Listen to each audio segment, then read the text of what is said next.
What's going on, NDM crew? In this video, we're taking the transmission out of the Toyota Crown.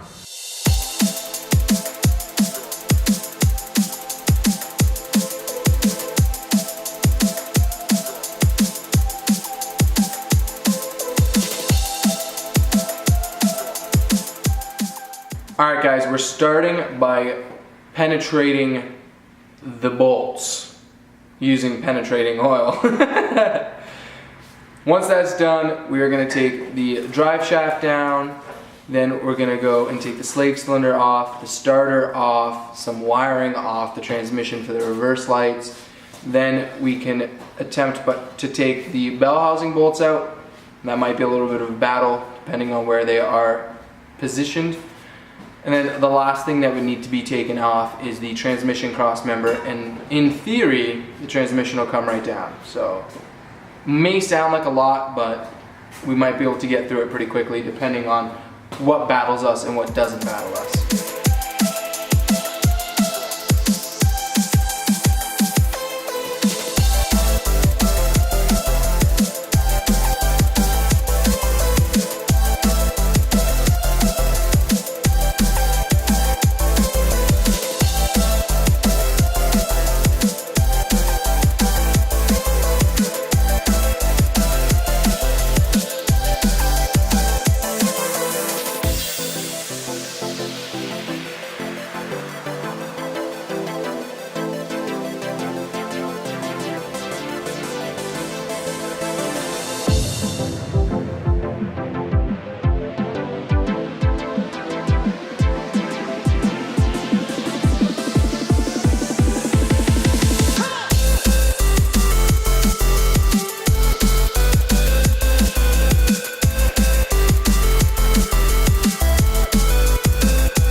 Alright guys, we just got the transmission out. It was a battle to say the least, but we got it out. I don't know if it's designed to come out on its own or with the engine together, but it was definitely a little bit of a Pain in the ass? Pain in the ass, as Anthony's saying. I got grease all over my face. Not surprising, but everything else came out pretty easily. There was these two spots on the top that were pretty bad, and then those were pretty bad to get out, and then those were pretty bad because they were hitting on the transmission tunnel getting them out. So it's literally just those two spots that were giving us grief the whole time. But now we can take the clutch and flywheel off and see what we're looking at, because there was literally no clutch in this car, so it'd be interesting to see the shape of everything. The release bearing and everything inside the bell housing here looks pretty good. And, other than the fact that the input shock seal is pissing fluid. It's leaking, but you know what? It's 45 years old, whatever, it's fine. 45-year-old seal, not bad.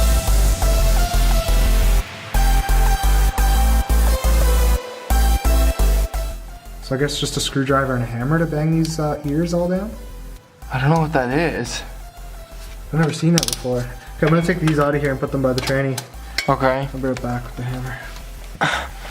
So you guys heard Anthony say hammer, screwdriver, and ears.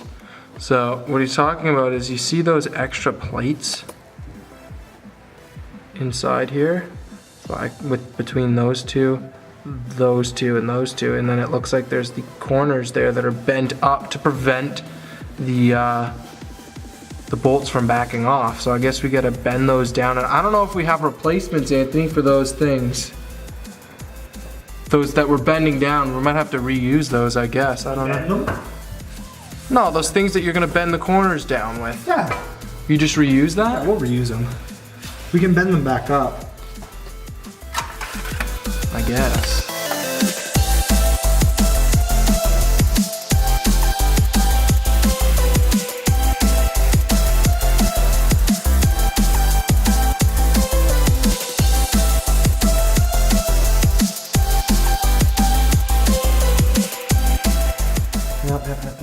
The rear main is leaking though at the bottom. We're gonna change the rear main, the pilot bearing. Can you guys see that juice right there? That's fucking cream right there.